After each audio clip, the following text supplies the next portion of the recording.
suite. Mais d'abord, comme chaque vendredi, l'enquête de la rédaction d'Europe 1 aux États-Unis ce matin. Lundi va avoir lieu la cérémonie d'investiture de Donald Trump. Main sur la Bible, sur les marches du Capitole. Il va prêter serment et devenir le 47e président des États-Unis après en avoir été le 45e. Bonjour Wilfried de Villers. Bonjour à tous. Wilfried, vous êtes l'envoyé spécial d'Europe 1, vous êtes à Washington. Toute la semaine, vous avez sillonné l'État clé de Pennsylvanie à la rencontre des partisans de Donald Trump. Ils voient en lui, Wilfried, le retour de certaines valeurs américaines. Oui, ces derniers jours, on m'a beaucoup parlé de patriotisme, de valeurs traditionnelles. Ici, les électeurs républicains ont le sentiment que ces valeurs, justement, elles s'effacent progressivement à cause des démocrates. Alors, le retour de Donald Trump pourrait tout changer. C'est en tout cas ce que veut croire Cindy. Je crois en lui. L'Amérique doit revenir aux valeurs de la famille.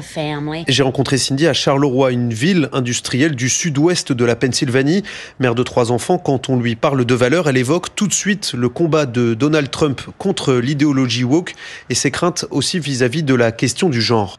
Revenons aux bases. Dieu a seulement créé des hommes et des femmes. J'ai peur de ce que l'on tente de faire croire à nos enfants, que c'est normal de faire une transition de genre. Ça va les perturber pour le reste de leur vie. Heureusement, Trump veut supprimer ces théories de l'école. J'en suis tellement heureuse. Fin décembre, le président élu a redit vouloir arrêter, je cite, le délire transgenre dès son arrivée à la Maison-Blanche. Il s'est notamment engagé à interdire la chirurgie de réassignation de genre pour les mineurs. Alors, America First maintenant, l'Amérique en premier, ça c'est le grand message de Donald Trump au niveau diplomatique, militaire, économique, sur la scène internationale. C'est plus qu'un message d'ailleurs pour ses partisans, Wilfried, c'est une promesse. Oui, il est très attendu sur sa politique commerciale protectionniste, lui qui a promis d'importants droits de douane sur les importations, 60% sur les produits venant de Chine, 25% pour le Mexique et le Canada, une mesure que soutient Dawn.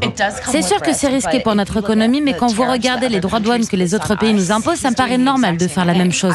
Je ne pense pas que ce soit une erreur de donner la priorité à l'Amérique. Tous les dirigeants devraient le faire, donner de la priorité à son pays. Dawn, elle est propriétaire d'un diner à Erié dans le nord de la Pennsylvanie. Les diners, vous savez, ce sont ces restaurants populaires où se retrouvent les Américains pour prendre un café, manger un sandwich, un hamburger. Ce jour-là, plusieurs ouvriers de l'usine voisine étaient assis au comptoir. Les conversations tournaient autour de la vie chère, de l'inflation. Dans son diner, Dawn n'a pas augmenté les prix sur son menu. Alors elle attend beaucoup de Trump sur la question de l'inflation. J'espère qu'il tiendra vraiment ses promesses, pas seulement pour moi en tant que chef d'entreprise, mais pour tous les Américains. Il faut que plus d'argent reste dans nos poches, car l'inflation est toujours plus élevée. Vous savez, quand j'ai acheté ce restaurant il y a 3 ans, la douzaine d'œufs coûtait $2 contre $6 aujourd'hui. L'inflation qui est repartie à la hausse en décembre aux États-Unis, plus 2,9% sur un an. Alors Wilfried, Donald Trump est aussi très attendu par ses partisans pour ses engagements contre l'immigration illégale. Ça a été un thème central de la campagne. En fait, ces électeurs espèrent que Donald Trump mettra au plus vite en œuvre sa promesse de renvoyer chez eux les migrants sans papier et de terminer la construction du mur qui sépare les États-Unis du Mexique. Un projet qu'il avait initié lors de son premier mandat, mais dont la construction a été arrêtée par Joe Biden.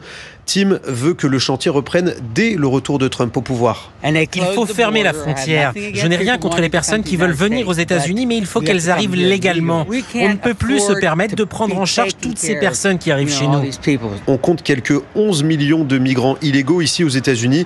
Les expulsions pourraient débuter dès la semaine prochaine. L'enquête en Pennsylvanie de l'envoyé spécial d'Europe 1 aux États-Unis à 3 jours donc de l'investiture de Donald Trump, Wilfried de Villers. Merci Wilfried.